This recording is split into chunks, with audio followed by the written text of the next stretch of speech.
Olá, pessoal, tudo bem? Desde já agradeço a audiência de todos e já vai deixando o seu like, pois ele é muito importante para nós e dessa forma o YouTube distribui para mais pessoas, assim para ficarem bem informadas. Peço a você que ainda não se inscreveu, clique aí e se inscreva. E já ative o sininho de notificações, tá certo? Agora vamos às últimas notícias do momento. Na época em que a indicação de Zanin ao STF era só um boato, um absurdo inconcebível. Que isso, cara? Você tá exagerando. O Lula jamais faria uma coisa dessas. Bom, nessa época aí, e não faz muito tempo, eu fiz um vídeo aqui falando sobre o assunto.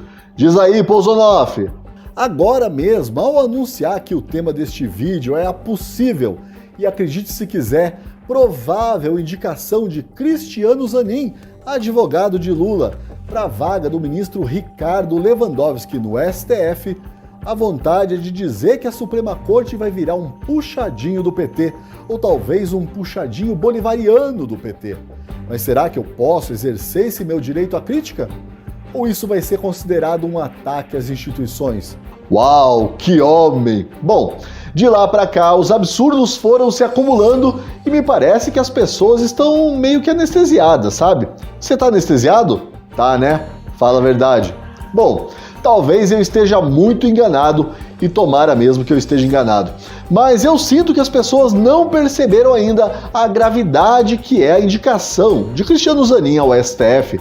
Na prática, isso significa que o PT terá 2 ex-advogados do partido na Suprema Corte do país. 2 advogados dedicados a proteger não o que diz a Constituição, e sim o que dizem o Estatuto do PT e a vontade do seu líder maior, Lula.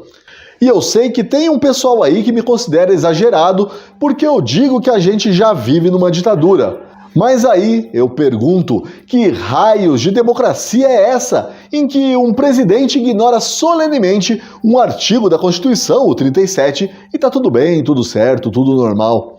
Que raios de democracia é essa em que os próprios membros do STF aboliram as garantias constitucionais e as supostamente inquebráveis cláusulas pétreas daquela Carta Magna que hoje é só uma desculpa pro STF bancar o tigrão com a direita e agir como uma tchutchuca com a esquerda? Se a gente não tá numa ditadura, e tudo bem você achar que não, a verdade é que caminhamos a passos largos para isso.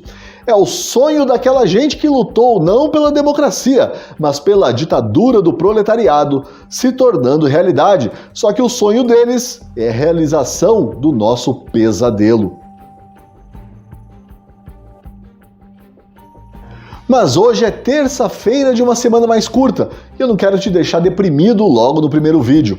Então eu vou falar aqui rapidamente como, na atual circunstância, isto é, com a esquerda no poder, o Lula poderia ter sim agido de uma forma talvez virtuosa nessa indicação aí.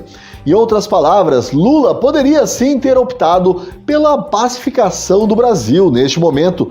E se ele não optou, foi porque não quis. Estava nas mãos dele, do Lula, abdicar do desejo de vingança e indicar um nome que não fosse acirrar ainda mais os ânimos dos brasileiros. E eu não estou falando nem de indicar um conservador, porque isso realmente seria inconcebível. Eu estou falando de indicar um nome que não fosse uma provocação e que não colocasse ainda mais lenha na fogueira da política tupiniquim. Um nome que não ampliasse ainda mais o poder do STF. Mas, em se tratando do Lula, a gente já sabe, podendo escolher entre um mal menor e um mal maior, ele sempre vai optar pelo mal maior. Porque o Lula age movido por um desejo confesso de vingança. Porque o Lula governa com o fígado que, dizem por aí, já viu dias melhores. Dá até saudade do Lula, que agia movido só pela grana, pelo luxo cafona do cargo, pela bajulação internacional. Esse que tá aí é muito pior, porque age movido por uma cosmovisão deturpada e perversa, porque age aconselhado pelo próprio umbigo. Tá, a indicação do Zanin é mesmo um escândalo de proporções trágicas. É o total desprezo petista pela ética, é a submissão esquerdista ao maquiavelismo tosco. Mas há quem acredite no potencial destrutivo dessa indicação para lá de desastrada. Esses otimistas, entre os quais, infelizmente, eu não me incluo, mas sinta-se livre, acreditam que em algum momento a vaidade dos ministros do STF vai falar mais alto. Esses otimistas aí apostam que o tal do sistema, aquele com S maiúsculo, vai começar a ruir quando o tucano Alexandre de Moraes começar a brigar com o petista Cristiano Zanin. Será? Bom, não deixa de ser uma esperança, né? Outra esperança estaria na reação da própria esquerda. No caso, aquela esquerda identitária com a qual o comunista da velha guarda Lula nunca se deu bem.